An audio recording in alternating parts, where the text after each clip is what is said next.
Whereas at Greenfield, it really helps when you're able to just keep things more freeform, but again, like in that structure of like, there's a reason why we're keeping it freeform. It's not just because we're lazy. It's not just because we don't want the kids to learn. It's because we think this is the better way to educate and for children to be experiencing the world around them. Throw out homework, worksheets, ominous buildings, hall passes, herds of students, grades, all of it. What would you build? If you start with the amazing thing that is a young person, how would you honor all of their strengths and abilities? How would you remember that this is about them? If Dewey was right, and education is not preparation for life, education is life itself, we need to do more than rebuild schooling. We need to rethink living.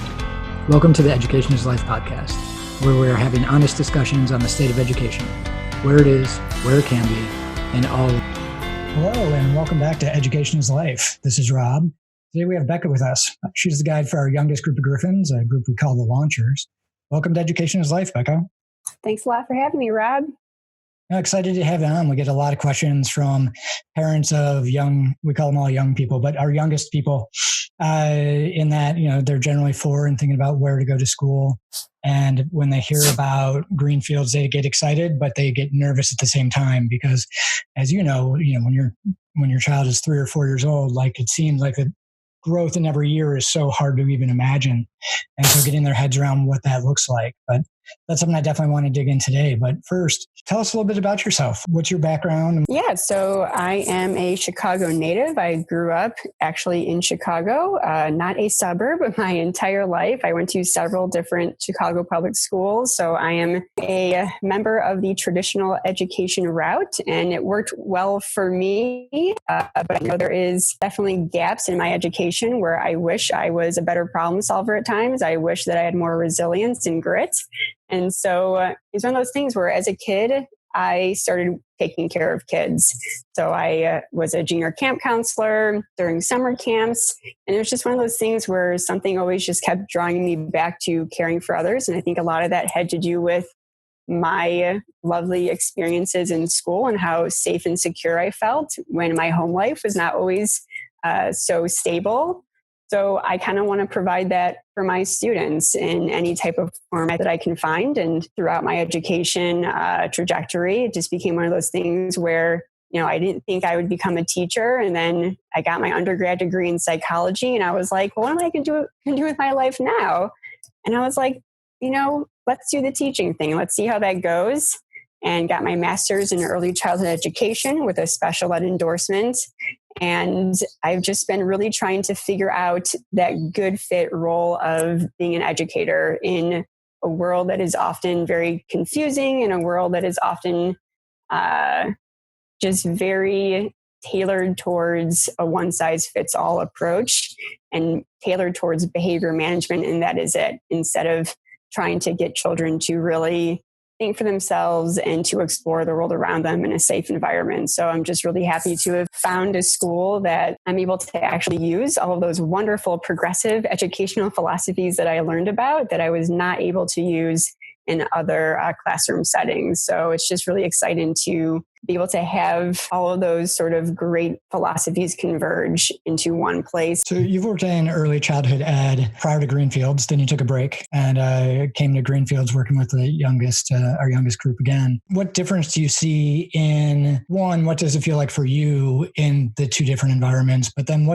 how did you see the development and growth of children in a more conventional program versus the Greenfields program? I would say, less so about growth and more so about community. I think that's the one big difference that I see at Greenfields is the fact that for the first time in my life, as I mentioned, I started working with kids at the age of 13. For the first time in my life, I'm with students that I deeply care about, that I feel really connected to, with families that I can have dinner with. They've become friends with some of the parents of my students. And just to be able to really see that trajectory over a multi-year sort of progression has just been really incredible. So it's one of those things where when you work in early childhood, you see the rapid growth so quickly at that age. So it's one of those things where, not to say that oh, anything you do, you'll see growth. But I was still able to use a lot of my progressive education techniques in some of the early childhood centers that I worked at.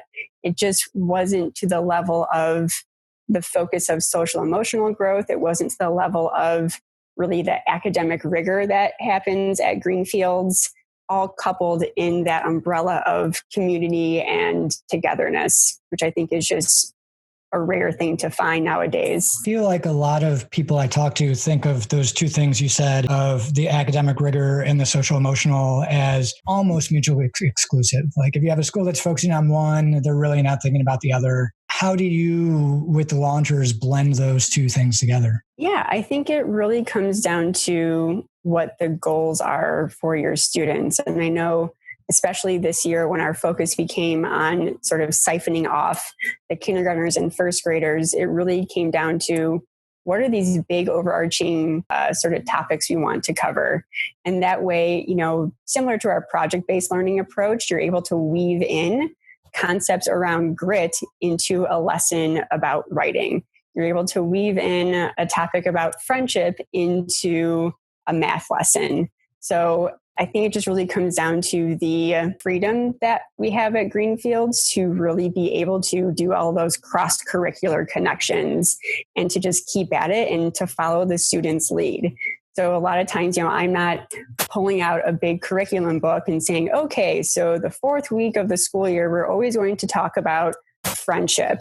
Like, no, we're going to see what are the kids needing right now in their lives in this specific classroom, in this specific city, that will really push them into their challenge zone and to get them really focused on what's bothering them right now or what's exciting them right now. It's very much that Reggio Emilia approach that I really appreciate at Greenfields. And I think the kids do too, because they're actually learning things they want to learn about. So what does a day look like for you and the launchers? Yeah, I think something really important to point out is that even though some people can hear like, oh yeah, we're following the student's lead and, it's all about problem solving and experimentation, that's all structured within a very thought out schedule. So, one of the big philosophies that I learned about in my graduate work was all about the idea of safety. And for a child to feel safe, they're then able to go out and explore. And part of creating a safe environment is predictability. So in times right now with the pandemic, that's like the main sort of like red light flashing thing that I really want parents and families to understand is the more that you can create a stable routine, the more they're going to be able to find their rhythm and flow in the day. So a typical day at Greenfields, we start at our opening circle where we come together and talk about a topic for the week usually. So if that topic is all about grit, there may be some sort of game or discussion or activity all about that. And then depending on the day, we usually go into core time after that. So the students are at the launcher level able to select out a SMART goal for themselves, whether that be they want to work on Lexia, their literacy learning online program, or maybe they're working with some Montessori-based math tools, or maybe they're just writing for enjoyment.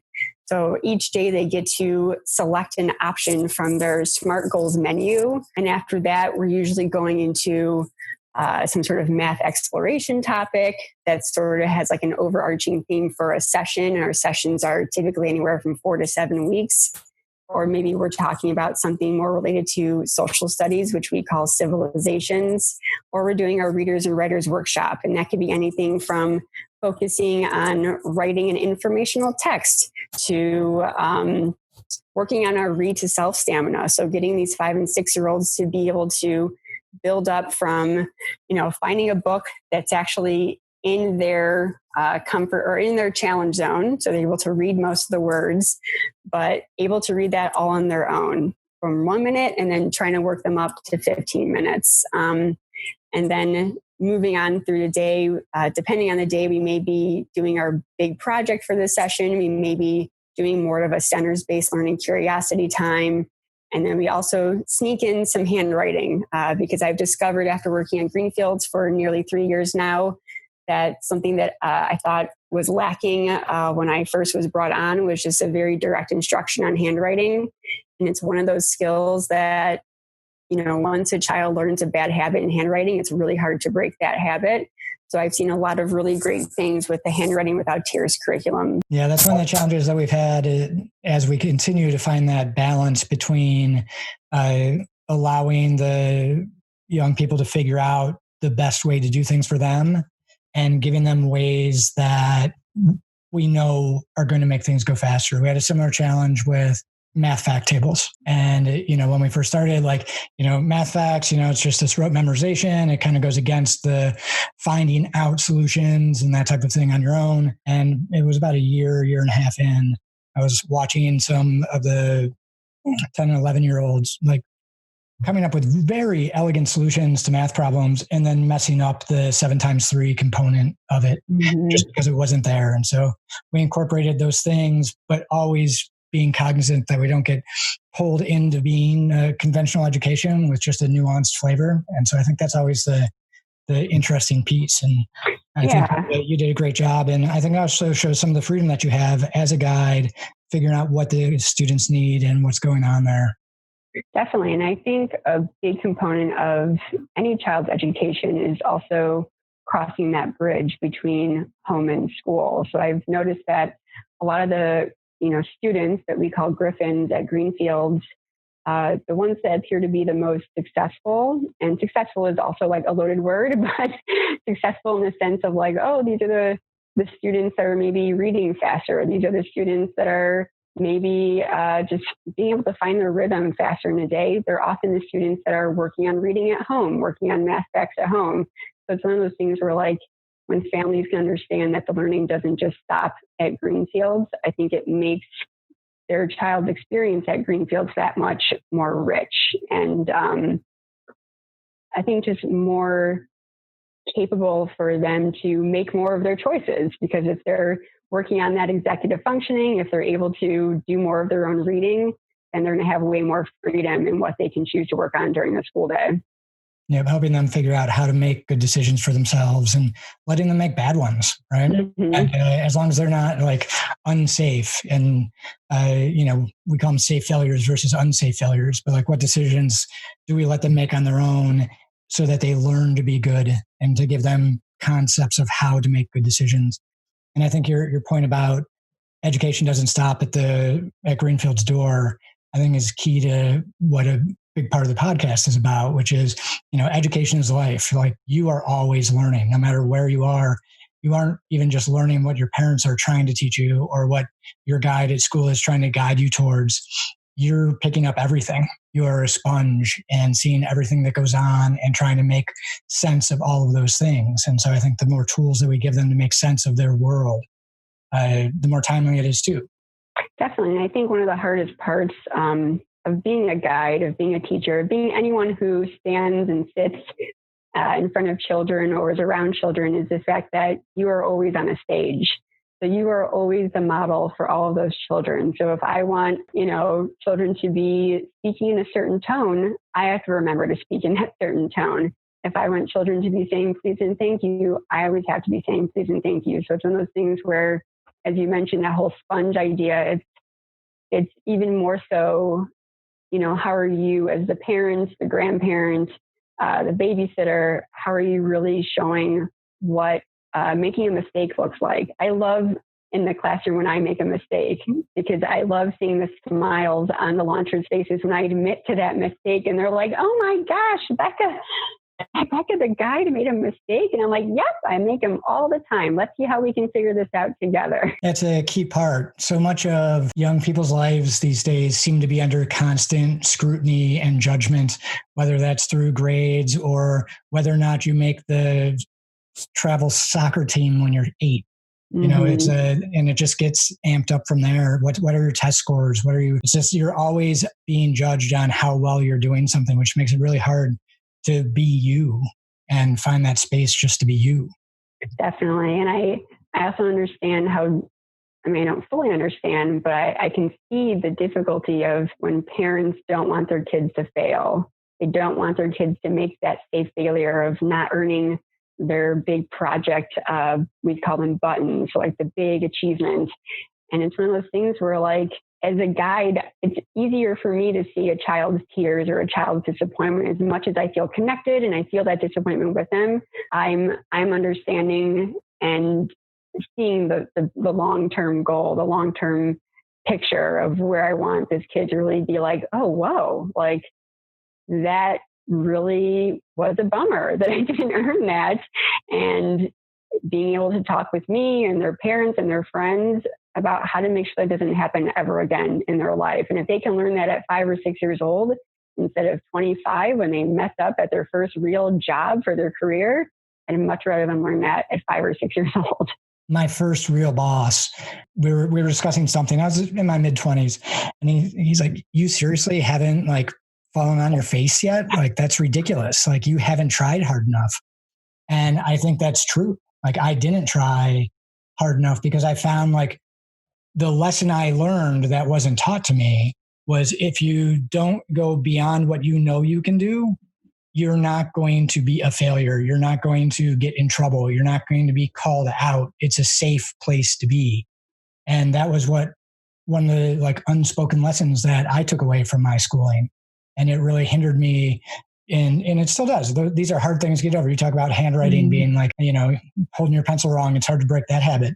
The other habits are just as hard, where it's like, I'm not going to put myself out there. I'm not going to risk looking bad. I'm not going to risk making mistakes.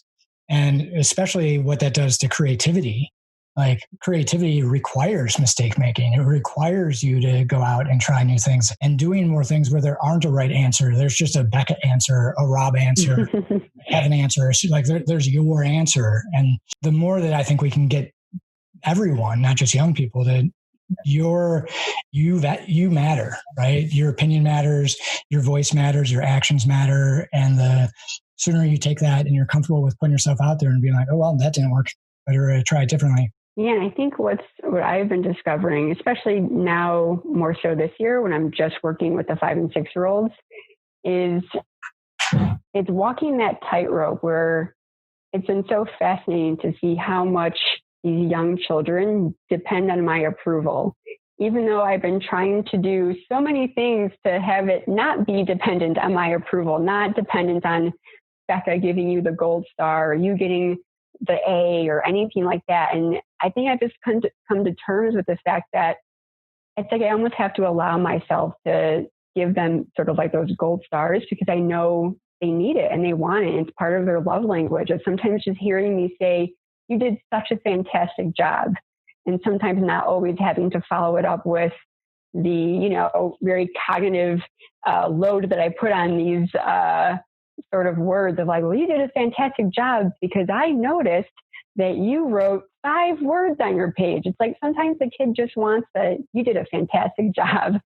And so it's really it's kind of been just interesting, me melding my educational philosophy and my understanding of theory with what's actually happening in the real world. And it's just constantly been a work in progress for me, where sometimes it's just the realities of the world, where these 5 and 6 year olds live in a world where adults are usually right, adults are usually the boss. And it's me trying my hardest to get them to realize that they can be right and they can be the boss. But sometimes they really just need that sort of almost like authority figure to, again, remind them of the safety, the security, so that once, Becca gives the hug or says the good job, little one, they can then go off and get messy, make more mistakes, and do it all over again. I think growth mindset is such a powerful concept. And I think the theory is strong, but at the edges, it does need some tweaking, especially around the youngest people. Mm-hmm. But I also think about everybody else. I feel about myself, like I'm very strong on like, we can always get better. Well, you work with me, I'm like, yeah, what are you talking about? Sometimes say like, hey, that was great. And I work on that, but it's hearing from other people whose opinion matters to you, that you did a good job, matters to everybody. And when you're working with really young people, there is such an experience gap and they know how much more you've lived. And especially when you show that, you've been talking about safe and secure. I think there's one more piece that you do a great job of, which is seen, right? So you need a safe, secure environment in which you feel seen, in which you are seen. And people want to be seen. And they know you don't go out and give gold stars and participation awards and all those things just because to make everybody feel good, right? It's like, no, you really did work hard. Like I saw that. And what you made is actually freaking amazing. And, so good job. And sometimes it's where it goes. Definitely. And I think one of, most interesting and insightful comments this school year for me, I remember I was doing an activity where I was having the children interview each other through a video app. So we use Seesaw, which is an online learning program where children can complete activities, they can upload videos and photos. So this is pre-quarantine, but we're still using Seesaw. And it was just so wonderful to see how these students were able to formulate their own questions, come up with thoughtful answers, and sort of keep that sort of back and forth going. And since we had an odd number in the classroom that day, I was paired up with one of my students and just had this lovely conversation. And her mother, afterwards, after seeing this video of the two of us talking, she's like, I didn't even know those things about my own daughter.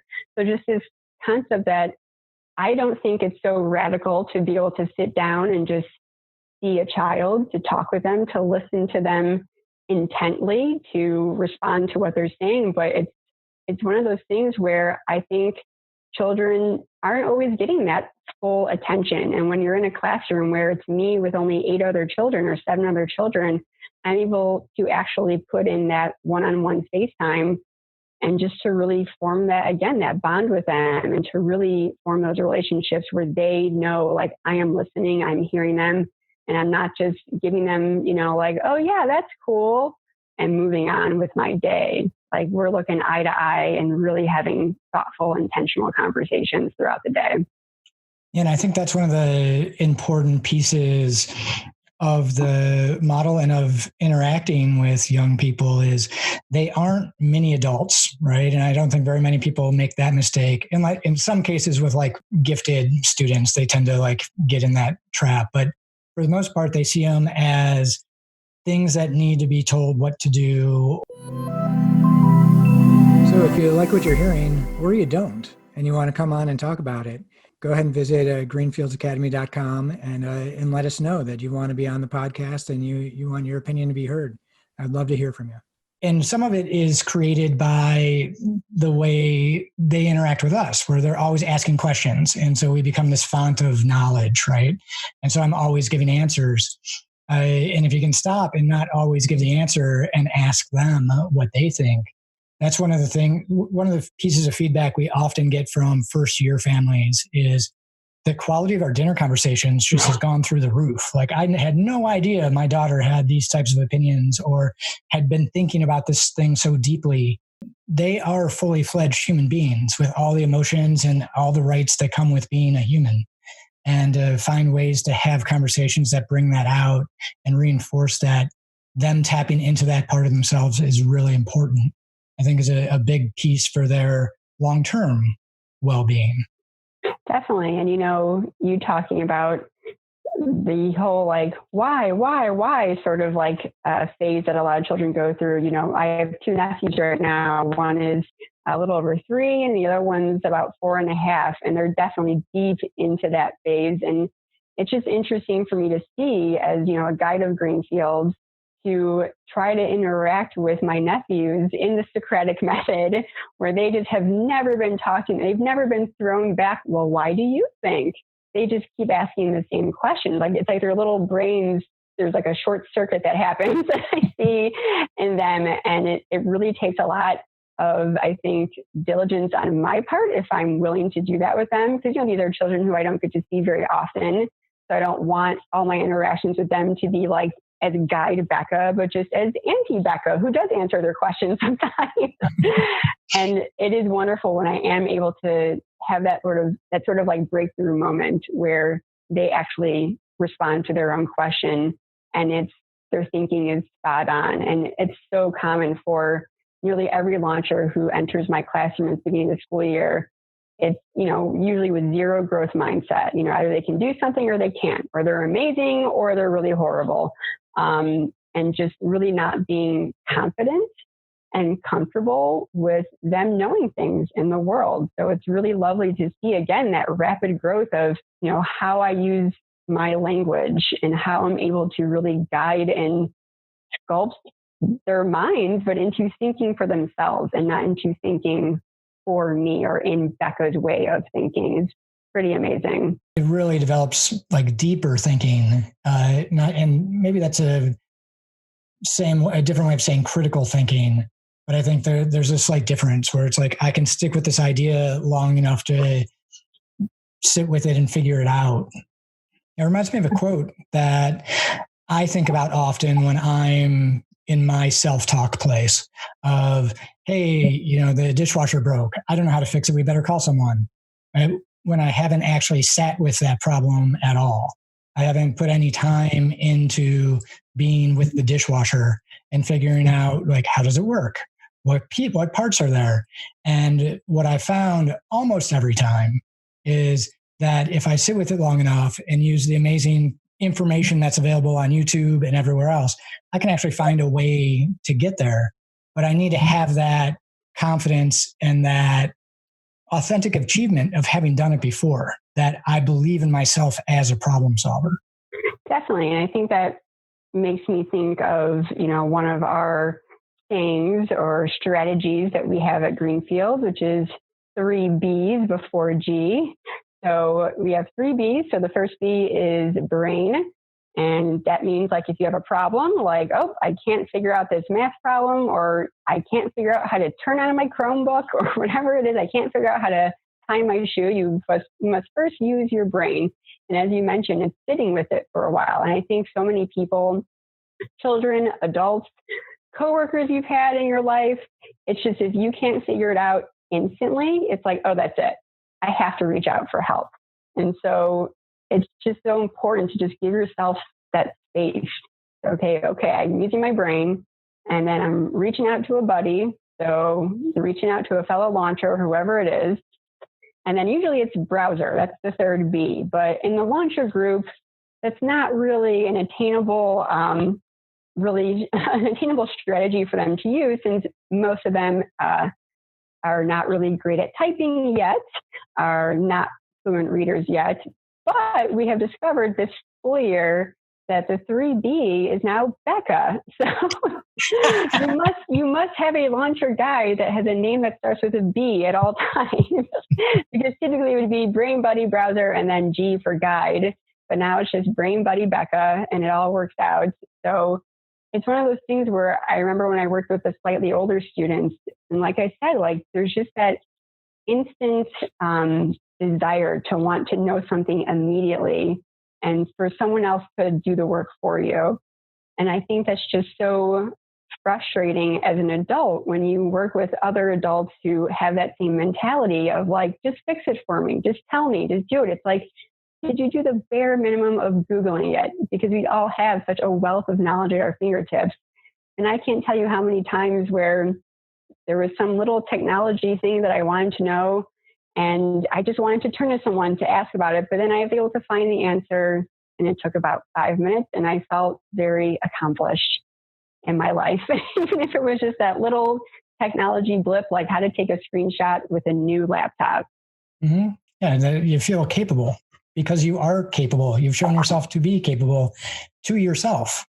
And I think that's a very powerful thing. And, we've been talking a lot about social emotional learning, and a lot of it has been about failure, dealing with failure, self-regulation, executive functioning, those types of pieces, grit, perseverance. At the beginning, you talked that community was such a big part of what happens here. What kind of community building skills do you incorporate in the day with the launchers from a social emotional standpoint? Yeah, I would say a lot of that has to do with the types of books that I'm reading. It's the types of conflict resolution sort of discussions we're having. That's something that I just think is so important for children and adults, is to be able to voice when others are doing things that you are not okay with, and voicing when there's confusion.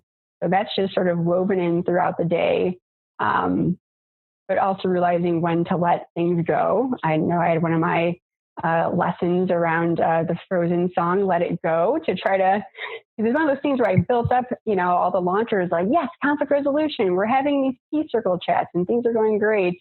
But then they want to talk about any little problem. And it's a matter of figuring out the size of a problem and what is worth having a 7-minute conversation versus what is worth just shrugging your shoulders and moving on with your life. So that is a huge part of a community, because I think with any group of people, there's bound to be conflict. There's bound to be issues. And if you can't resolve those peacefully, and if you can't give people the space to, again, make those mistakes, to have a blow up and to not think in their head, oh, that kid's always going to blow up, or, oh, Becca's always going to have that tone with me. It's like, no, people are going to make mistakes and move on. And I think some of the community building also happens, again, outside of the walls of Greenfields. So I know during, this remote learning time, I've really been making an effort to, I sent letters in the mail. I'm trying to find excuses to visit my students at their houses, at a safe distance. Going on a field trip to the forest reserve before we knew, how intense this was. But again, still keeping our distance. So it's just one of those things where community building takes a lot of time, and it's a lot of little things. So again, it's one of those questions that's really hard to answer, because, one of my top love languages is quality time. And so I think that's why at Greenfield, I'm able to actually feel that sense of community, because I'm actually able to have the quality time with my students that I have not been able to get anywhere else.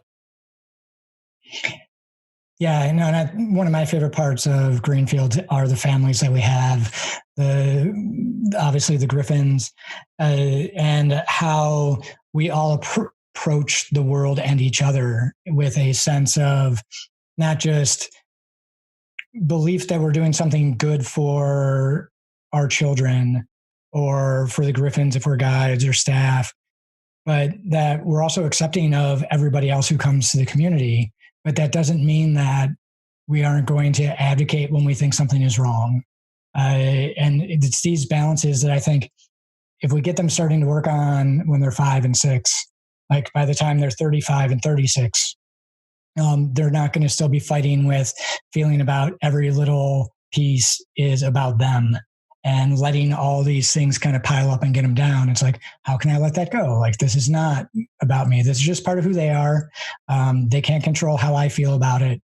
I can just decide how to respond or not respond to them. It's such a big community piece, especially in a small school where you can't, like in a big school, I had 300 in my graduating class, which isn't huge, but it's still, hey, I don't like you, or I accidentally wronged you, or maybe I purposefully wronged you. I can just run and find a different group, right? I don't actually have to deal with this.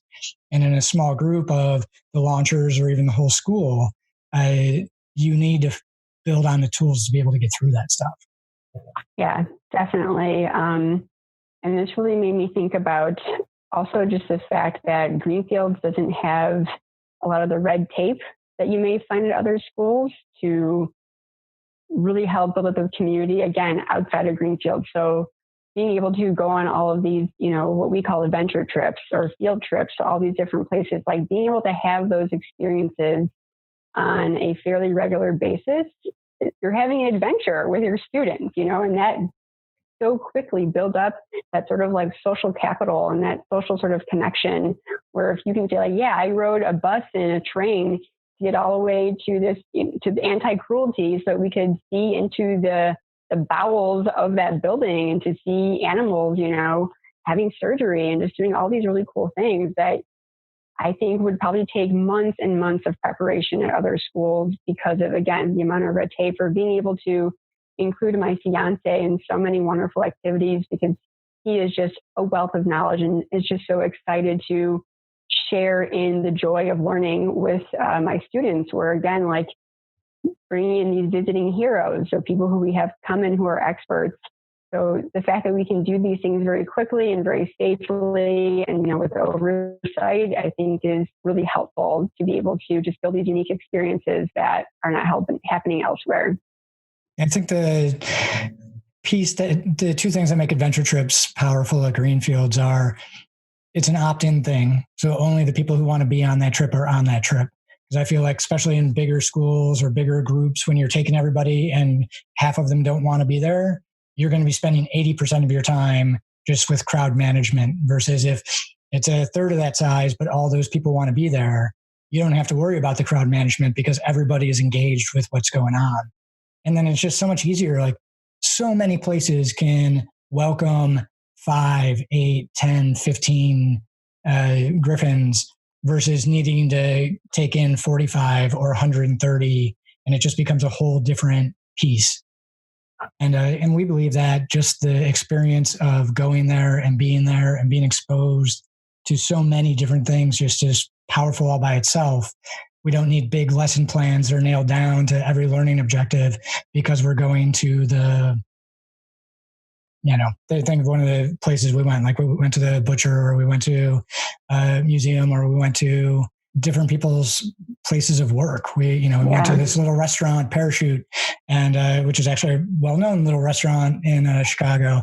But the head chef brought us in, showed us around, showed these young kids how to chop stuff. And we went to a bakery, Lutz's Bakery over on Montrose, and they took us behind the scenes where the mixers are as big as the Griffins who were there. You could probably get 2 or 3 of them in there, and just these little businesses that they get to see so much more of than just the front counter. They get to actually get behind and see what's going on. Yeah, definitely. Even when we go to the more well-known, sort of field trip places like the Shed Aquarium, it always kind of makes my heart sink when I see other classrooms on these field trips and all the kids are holding some sort of worksheet in their hands because they have to fill out these, answers for the worksheet. And it's just there's something to be said for just going somewhere and enjoying it and talking about it while you're there, talking about it on the bus ride home or the train ride home.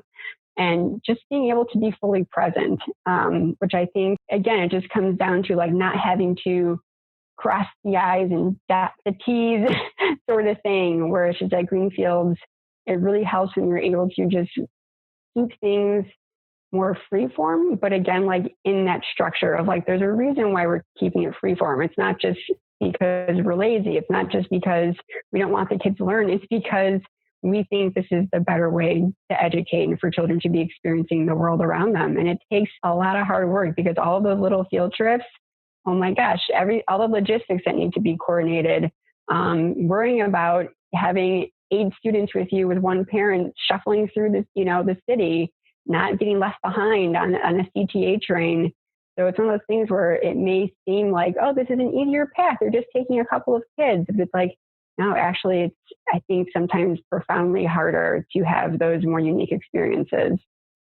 Well, and I think what you said about it too, like the mindfulness you need to take to it as well, is being there and watching what they were interested in while you were there, which feeds the conversations that you're going to have on that bus ride home or once you get back to the studio. But if you feel like that's all covered, my real job is to make sure that they fill out the spreadsheet, the worksheet, versus that they got to see interesting things to them. Like, what's interesting? What interested you? Like, let's go figure this thing out. Let's go see the world. To me, like, I've gone on adventure trips with as few as one person.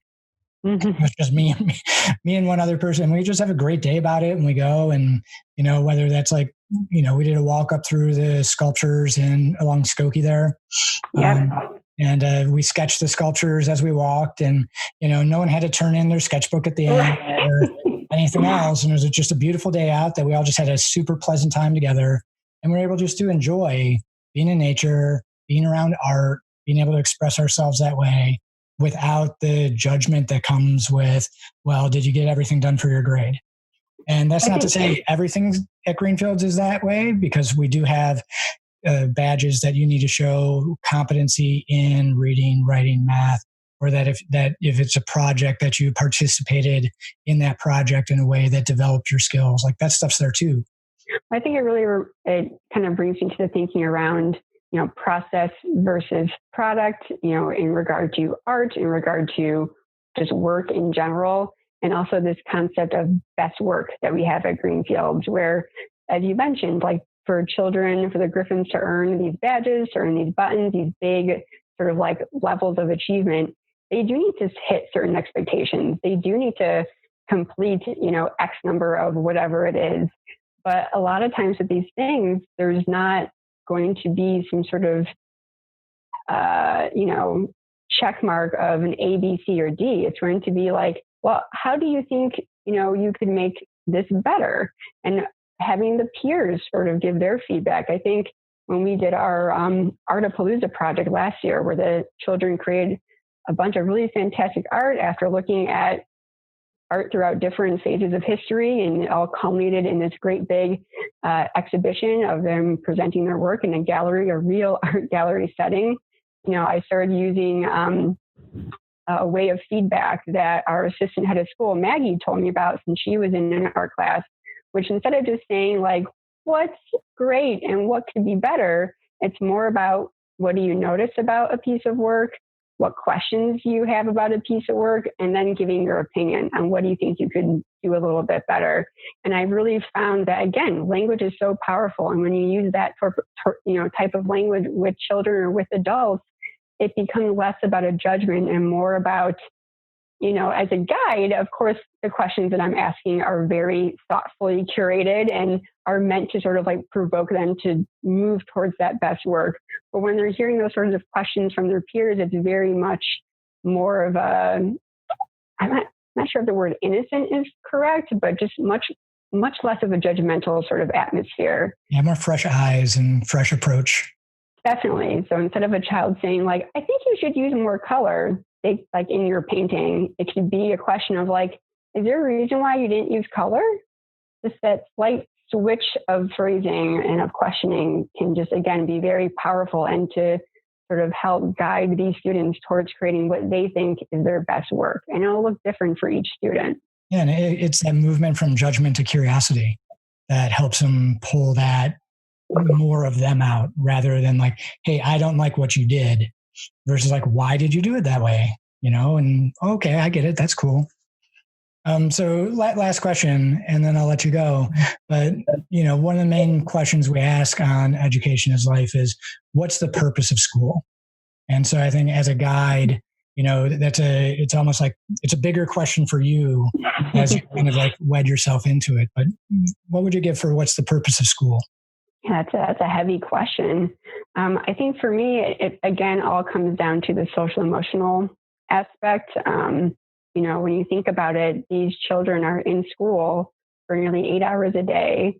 And, they get up in the morning, they're rushed through breakfast and showers and this and that, and they're out the door. And then when they come home, it's a quick like, all right, well, maybe they're off to a ballet class, or they're, able to play with a sibling for an hour, and then it's dinner time, and then maybe it's a quick movie or show, then they're to bed. So the majority of their time is spent at school. And, I think in order for us to have a functioning society, it all comes down to being able to take the perspective of another, being able to solve a problem as a group, solve a problem individually, being able to make amends after you've made a huge mistake, after you were the one who had the blow up, and being able to come back from that and to come back to the community and go like, whoa, like I was kind of a monster then. And what am I going to do to make this right? So, I always tell, especially at the launcher age, a lot of parents are really worried about like, will my child read? Will my child do this? And I'm always like, yes, yes, yes, yes. Of course they will. It's going to take time. One child may start to read at 4, another child may start to read at 9, and that is all okay. But the thing is, if we don't have the strong foundations of how to treat one another, it's not going to matter if your kid's a fantastic reader, because no one's going to want to sit next to them at the lunch table. And I think our life is about connection. So I'd say that is what school is about. Awesome. Well, thank you, Becca. I really appreciate you being on the podcast today. I also really appreciate you being at Greenfields and taking on the role of dealing with our most precious, youngest people that we have and giving them a safe, secure space where they're seen.